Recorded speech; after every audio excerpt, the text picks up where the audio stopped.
दर्शन देना प्राण प्यारे, नंद लाला मेरे नैनों के प्यारे। जय श्री कृष्णा। आप सभी का दिन शुभ हो और आप सभी को देवसैनी एकादशी की ढेर सारी शुभकामनाएं। इस बार साल 2024 में 16 जुलाई मंगलवार की रात 8:35 से एकादशी तिथि प्रारंभ होगी और 17 जुलाई बुधवार की रात 9:03 तक रहेगी। इसलिए इस बार देवशैनी एकादशी का व्रत 17 जुलाई बुधवार को रखा जाएगा। एक दिन पहले यानी कि 16 जुलाई को दशमी तिथि के नियमों का पालन किया जाएगा।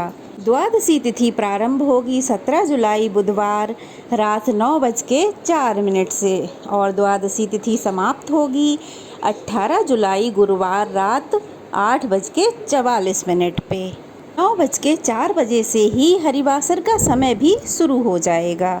हरिवासर का समय 18 जुलाई गुरुवार को सुबह 3 बजे तक रहेगा। मान्यताओं के अनुसार हरिवासर के समय एकादशी का व्रत नहीं खोला जाता है और इस बार एकादशी व्रत का पारण 18 जुलाई गुरुवार को सुबह 5:55 से 8:50 के बीच में आपको कर लेना है।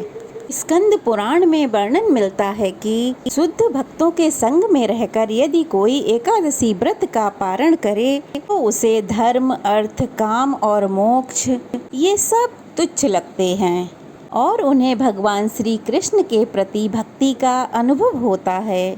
इसकी पुष्टि श्री हरि विलास में की गई है। ब्राह्मणों को भगवान विष्णु की प्रसन्नता हेतु एकादशी व्रत का पालन करना चाहिए क्योंकि ये व्यक्ति की सभी इच्छाओं की पूर्ति करता है और एकादशी व्रत के पालन के द्वारा भगवान की कृपा से भक्तों को सुख समृद्धि प्राप्त होती है। तो चलिए अब जानते हैं कि देवशैनी एकादशी के पालन करने की विधि क्या है। जो भी भक्त इस एकादशी व्रत का निष्ठा पूर्वक पालन करना चाहता है तो उसके लिए सबसे पहले अनिवार्य है कि वह अपनी शारीरिक और मानसिक स्थिति को शुद्ध बनाए रखे। शारीरिक स्वच्छता बनाए रखने के लिए कुछ नियम हैं जो कि इस प्रकार हैं। पहला, एकादशी से एक दिन पहले यानी कि दशमी तिथि के दिन शाम को सूर्यास्त के बाद किसी भी प्रकार का अन्न ग्रहण ना करें और अगले दिन एकादशी तिथि पर सूर्योदय से पहले उठकर स्नान करने के बाद उगते हुए सूर्य नारायण को अर्घ दिया जाता है। फिर एक चौकी पर गंगा जल छिड़ककर फिर उसके ऊपर साफ सुथरा पीला वस्त्र बिछाकर भगवान विष्णु की तस्वीर या चित्र की स्थापना की जाती है। यदि आपके पास शालिग्राम भगवान जी हों तो आप उनकी भी स्थापना कर सकते हैं। सुबह के समय विधिवत पूजा की जाती है। धूप दीप जलाकर भगवान के मंत्रों का जाप करना चाहिए। सभी के कल्याण हेतु प्रार्थना करनी चाहिए। श्री विष्णु चालीसा का पाठ करना चाहिए और क्योंकि देवशैनी एकादशी के दिन से ही चातुर्मास प्रारंभ हो जाता है जो कि कार्तिक शुक्ल एकादशी तक रहता है। ऐसे में इन 4 महीनों तक भगवान विष्णु योग निद्रा में लीन रहते हैं और इस बीच में भगवान विष्णु अपना सारा कार्यभार भगवान शंकर को सौंप देते हैं। इसलिए देवशैनी एकादशी के दिन सभी भक्तों को भगवान विष्णु के साथ साथ समस्त शिव परिवार का पूजन करना चाहिए। मंदिर में कुछ दक्षिणा रखें। हाथ में पुष्प लेकर व्रत की कथा पढ़नी अथवा सुननी चाहिए। अगर आपके पास समय है तो विष्णु सहस्त्र नाम का पाठ भी अवश्य करें। इसके बाद कपूर जलाकर आरती करके भगवान विष्णु को तुलसी पत्र रखकर मौसमी फलों का, मिठाई या फिर पंचामृत का भोग लगाना चाहिए। बाद में इस प्रसाद को परिवारजनों में बांट देना चाहिए। अपनी सामर्थ्य अनुसार आप एकादशी के दिन मौसमी फलों का या फिर सब्जियों का दान कर सकते हैं। वस्त्रों का या फिर दक्षिणा का दान भी दे सकते हैं। दिन भर उपवास रखना चाहिए और क्योंकि इस दिन भगवान विष्णु शयन के लिए चले जाते हैं तो इसलिए शाम के समय भक्तों को एक विशेष विधि से भगवान विष्णु की पूजा करनी चाहिए। आपको यदि शाम के समय भगवान विष्णु को शयन कराना हो तो आपके घर में जो भी मूर्ति या तस्वीर है उनके लिए आसन बिछाकर तो उस पर मूर्ति या तस्वीर को लिटा दें। उसके बाद उनके ऊपर पीला साफ वस्त्र उड़ाएं और भगवान विष्णु के समक्ष धूप दीप जलाएं। पानी से भरा हुआ एक कलश रखें, मौसमी फल, मिठाई, सात्विक भोजन के साथ तुलसी का पत्ता रखकर भगवान को भोग अर्पित करें।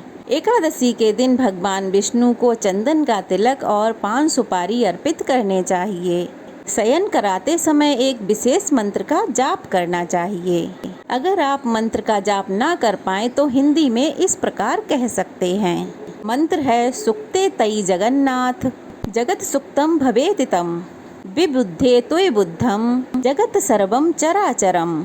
अर्थात हे जगन्नाथ जी, आपके निद्रा में चले जाने पर संपूर्ण विश्व निद्रित हो जाता है और आपके जाग जाने पर संपूर्ण विश्व अर्थात चराचर जगत भी जाग जाता है।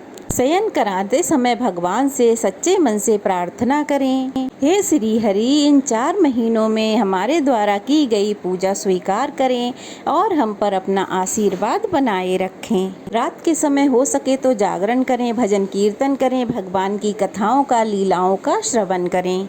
अगले दिन द्वादशी तिथि को निर्धारित मुहूर्त में व्रत का पारणा करें, तभी एकादशी का व्रत पूर्ण होता है।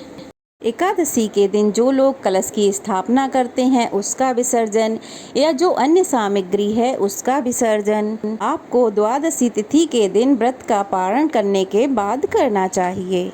जो भी भक्त इस दिन अपने घर पर भगवान विष्णु को शयन कराते हैं उन्हें 4 महीने तक भगवान विष्णु के इसी रूप में यानी कि चौकी पर पूजा करनी चाहिए और फिर देव उठान एकादशी पे विधि विधान से भगवान विष्णु को जागृत करें।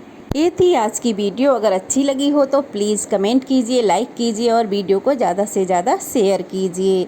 तो अगर नए हैं तो प्लीज़ जल्दी से चैनल को सब्सक्राइब कर दीजिए और वीडियो को अपने जान पहचान वालों के साथ शेयर ज़रूर कीजिए ताकि वह भी इन पावन पवित्र कथाओं को सुन पाएँ और ज्ञान प्राप्त कर पाएँ। तो चलिए फिर मिलते हैं, तब तक के लिए जय श्री कृष्णा। भगवान श्री कृष्ण आप सबका भला करें।